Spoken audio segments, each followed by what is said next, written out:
October 14th, 2025, 2:11 a.m. Interstate 70, Crescent Junction, 17 miles east of Green River, Utah. The station sat where the dark opened just enough to sell fuel before giving itself back to the desert on a highway known for long stretches with no services and almost nothing beyond the shoulder but brush, rock, and distance. By that hour, the overhead canopy lights had turned the concrete white and flat, and everything beyond their reach looked less like night than an erased place, as if the land had been removed a few feet past the pumps and replaced with a depth no one could measure. Inside, the refrigerators breathed in soft mechanical cycles. The coffee warmer clicked as it struggled to keep burnt liquid alive, and the clerk behind the counter had reached the part of the shift where every sound arrived twice, once in the ear and once in the nerves. He had been alone since 1240, long enough to memorize the rhythm of the building and the weak tremor in the fluorescent tubes above the cigarette rack. A moth kept striking the front glass with a tiny dry tap, disappearing, then returning from a slightly different angle as though it had forgotten where the barrier was. The cameras in the upper corners showed 4 obedient images: pump island, register, aisle 3, back storage door. They always made the station feel smaller than it was. The room on the monitors looked manageable, sealed, almost safe, but standing inside it was different. The windows were too wide, the light was too thin. Every reflection carried a delay, as though the glass needed a second to decide whether to show the clerk his own body or something placed directly behind it. At 2:19, he noticed a sedan at pump 3. He had not heard it arrive. No crunch of tires, no brief wash of headlights across the snack aisle, no change in the pressure of the room when a vehicle pulls in from open highway. It was simply there, dark paint gathering the canopy light without reflecting much of it, engine off, driver's door still closed. The clerk stared through the glass for several seconds, waiting for the normal sequence to begin. Dome light, door open, figure stepping out, stretching, glancing at the pump number. None of it happened. The car remained still with a kind of practiced stillness, as if it had been parked there for hours, and only his attention had reached it late. When he checked the monitor for the exterior feed, pump 3 was empty. The white concrete gleamed cleanly under the lights. No sedan, no shadow where one should have been. He looked up again, and the car was outside the real window, exactly where it had been before. He told himself the cameras had frozen, though the digital time in the corner continued to count. He told himself the angle from the front register was bad, though he had seen that angle every night for 7 months and knew what belonged inside it. Then the driver's door opened.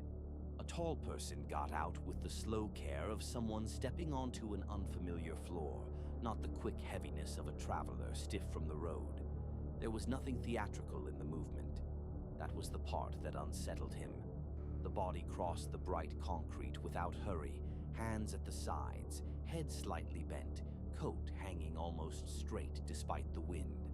The automatic door did not react at first. The figure reached the glass, paused, and only then did the sensor wake and pull the door aside. For a moment, the clerk had the clear, humiliating urge to pretend the station was closed, to look down, to become busy with receipts until the person went away. But the visitor was already inside, carrying in no smell from outside, no cold, no diesel, no trace of night.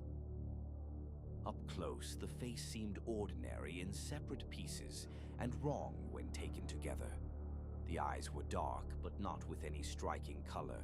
They were dark the way a hallway is dark even while lit, as though brightness entered and failed to return. The clothes were plain enough to refuse memory. Coat, trousers, road dust where dust should be, cuffs damp with something that had dried. The visitor stopped several feet from the counter and waited without looking at the drinks, the food warmer, the lottery terminal, any of the things a person notices while deciding what they came in for. The clerk felt the silence gather shape between them. He asked what pump. The words left his mouth and seemed to fall short. The visitor did not answer. The expression barely moved, but a recognition appeared in it, faint and private, the way someone might look at a room they had seen years earlier in a dream. Then the visitor turned toward the back hallway, toward the employee's only door beside the ice machine, and stood there as though listening to a sound inside the wall.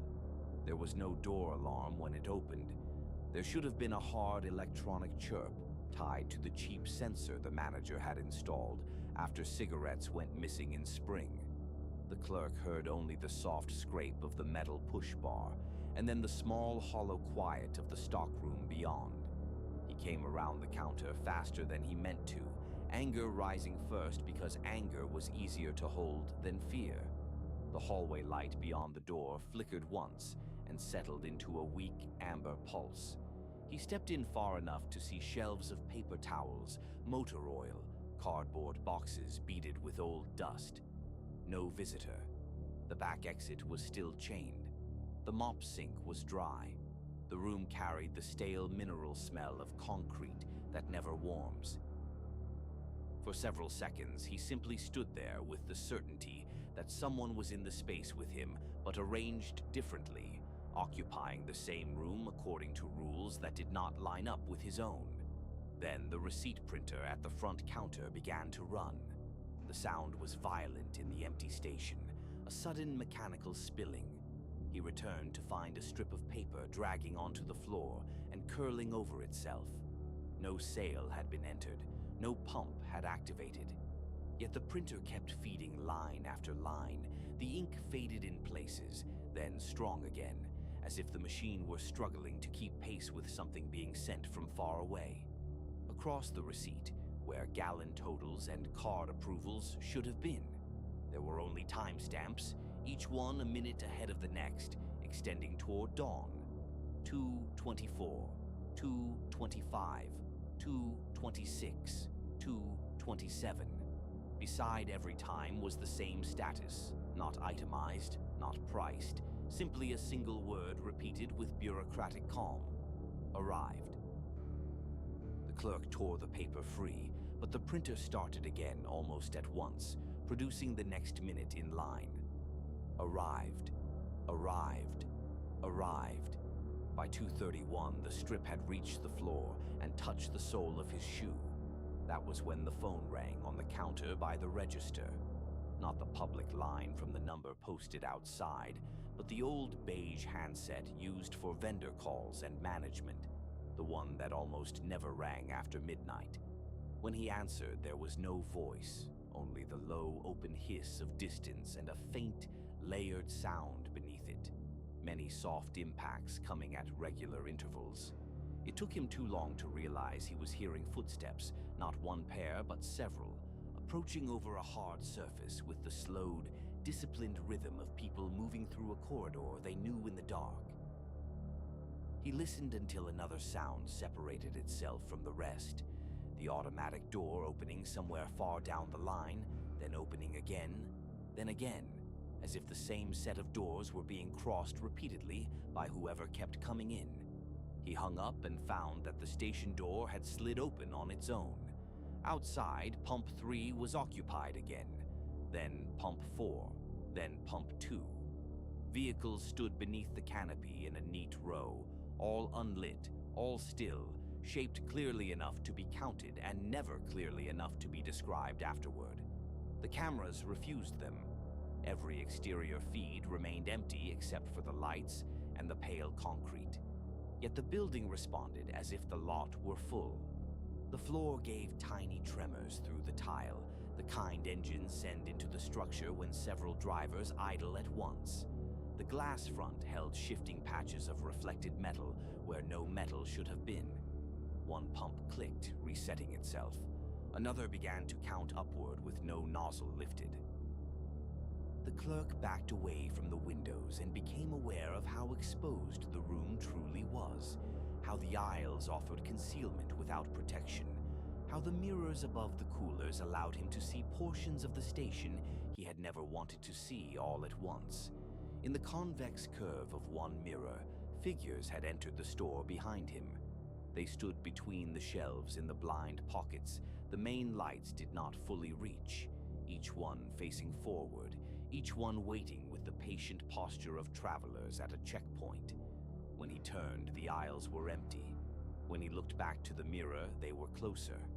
At 2:43, a Utah Highway Patrol cruiser rolled off the interstate and stopped crooked near the air pump, its light bar dark. The relief lasted less than a second. On the monitor, the cruiser was visible. In the window, it was visible. This arrival obeyed the world. An officer stepped out, one hand near the belt, head lifting as if he had felt something before he had seen it. He entered, scanned the clerk's face, the scattered paper, the open hallway door, and then the pumps outside. He asked whether there had been calls from stranded motorists. The clerk realized with a spreading cold that he did not know how to answer without sounding sick. The officer moved to the window and stared at the apparently empty forecourt for so long that his reflection overtook his features. Then, very slightly, he nodded towards something only he could see and took one step back. In the glass beside his own face, a second reflection leaned in from outside at the exact angle another person would use to look around him into the station. It was taller than the officer, thinner and motionless, except for a slow blink that did not belong to either man. The fluorescent tubes overhead dimmed together, not enough to fail, only enough to let the room admit a different kind of light. The canopy outside seemed brighter now, too bright, flattening the pumps and the cruiser and the desert margin into a single white stage. More receipt paper pushed from the printer and coiled over the counter, whispering as it slid. The latest timestamps had passed the present minute and continued forward. Arrived, arrived, arrived. The officer placed 2 fingers against the glass as if testing its temperature. The clerk watched his hand tense there. Beyond it, in the reflection that should have shown only empty night, the front lot appeared crowded with people standing between the pumps in orderly rows, all turned toward the building, all waiting for someone inside to finish noticing them. No headlights came from the highway, no engine noise carried in from outside. The station remained exactly as it had been at the beginning of the shift, brightly lit, neatly stocked, open all night, and no longer certain which side of its doors was the safer place to be.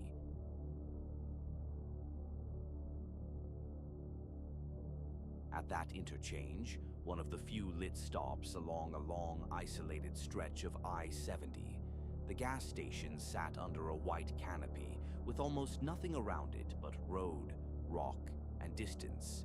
By then, the cashier had been awake long enough for the station to feel less like a building than a set of repeating noises arranged around him. The refrigerators exhaled in measured bursts. The warmer beside the coffee machine clicked every few minutes with a dry, metallic tick. The fluorescent tubes above the cigarette wall hummed with a thin, insect-like insistence that seemed to get louder whenever he stopped moving. A place like that trained you to trust sequence. Headlights reached the pumps before tires touched gravel. The front glass brightened before the automatic doors sighed open. Customers carried the road in with them. Diesel on jackets, cold in their sleeves, fatigue in the way they stood. Even the drunk ones arrived like ordinary weather. They came from somewhere, crossed a visible distance, entered the room, and only then became a problem. The old man never did. He first appeared 3 nights earlier at 2:41, standing at pump 4 with one hand resting on the metal casing as if he had been there for an hour already. No headlights had touched the windows, no shape had crossed the lot. The exterior monitor showed only the empty forecourt until the cashier looked up with his own eyes and found him waiting under the canopy as though the station had produced him from the light itself. He was tall for his age, but age had narrowed him into something rope-thin and deliberate, a body drawn tight around a will that had not dimmed when the rest of him did. His overcoat hung almost perfectly straight. Dark stains marked the cuffs and the lower front, Not fresh, not dramatic, only layered and old enough to resist description. His hair was thin and silver and combed back with care that belonged to another decade. What the cashier remembered most clearly was not the face, but the stillness. Old people usually carried some visible negotiation with gravity. A tremor, a favoring of one leg, the small private adjustments of pain. This man stood like a post driven into the concrete. On the second night, he came inside and bought a pair of work gloves, a bottle of water, and a road map no one had needed in years. He placed exact cash on the counter and watched the cashier count change without ever glancing at the register screen. The fingers were long, yellowed at the nails, spotted with age, and too clean in the creases, as if he had washed them very carefully and failed only where the skin had already remembered something permanent. When the cashier slid the receipt across the counter, the old man left it untouched and looked beyond him toward the hallway leading to the storeroom. There was no threat in that look, which made it worse. Threat would have been simple. This was private attention, the expression of someone taking note of a room he expected to return to. After he left, the cashier checked the camera archive and found every part of the encounter except the arrival. The recording showed pump 4 empty, then the old man already standing at the window. On the third night, a woman in a gray travel jacket came in 5 minutes after him, moving quickly, carrying the brittle alertness of someone who had been talking herself through a long drive. Her face changed the instant she saw the old man at the coffee station. Not panic at first. Recognition. Then the kind of caution that enters the body before it reaches the mind. She stopped, chose not to pour coffee, chose not to take her eyes off him, chose a bottle from the cooler closest to the counter, and kept one hand in her pocket as if around her keys. The old man never turned fully toward her. He only lifted his head by a few degrees, as though he could smell memory in the air. The cashier saw with a strange and immediate certainty that the woman was trying not to reveal she knew something. The old man seemed equally intent on showing that he knew she knew. She paid, left too fast, and drove off without fueling. An hour later, while straightening the rack by the register, the cashier found the folded paper she had left beside the card reader. It was a highway bulletin with a grainy surveillance image of a man wanted in connection with a series of disappearances along remote roads in Utah and western Colorado. The face in the image was younger, fuller, heavier around the jaw, but the eyes were the same patient, depthless gray, and the coat collar rose around the same narrow neck like something permanent. He should have called the police then. Instead, he spent the rest of the shift convincing himself that resemblance was not identity, that remote roads produced faces like that by the dozen, that every tired brain eventually arranges strangers into patterns once it has seen the suggestion. He locked the bulletin in the drawer under the cigarettes and told no one. That failure stayed with him the next day and the next, until it became less like guilt than a second nervous system threaded under the first. By the time the fourth night began, he had already decided what he would do if the old man returned. He would call as soon as he appeared. He would not wait for certainty. He would not let the room persuade him into delay again. At 2:41, the lot remained empty. At 2:42, the moths thickened under the canopy, as if drawn toward a temperature drop he could not feel through the glass. At 2:43, the overhead speakers released a soft pop of static and settled back into silence. At 2:44, he looked down for no more than 3 seconds to key in a carton count, and when he lifted his head, the old man was already at pump 4, one hand on the casing, coat stirring faintly in wind. The flag by the road did not register. This time, the cashier did not freeze. He reached beneath the counter, pulled out the bulletin, and set it beside the phone. The photo and the man outside seemed to reject comparison at first, then align all at once with such force that his stomach tightened. The stains on the coat cuffs were darker tonight. Not wet, just renewed. Something about that small distinction made the situation feel older and more hopeless than if there had been blood in plain sight. Wetness would have meant recency, chance, a crime with a measurable hour behind it. Those marks looked habitual. He dialed with his eyes on the glass. While the call connected, the old man raised his head toward the store entrance with the slow, attentive motion of an animal hearing a trap settle somewhere underground. The cashier had the terrible impression that the call itself had been noticed, not by sound, but by consequence. He gave the location, spoke too fast, repeated that the suspect was on site now, and listened to the dispatcher's calm flatten the room around him. When he hung up, the old man was no longer at the pump. The forecourt lay empty from one side to the other, white concrete under white light, as if nothing had ever stood there. Then the automatic doors sighed open. The old man entered without hurry, bringing no cold in with him. That was the first impossible thing.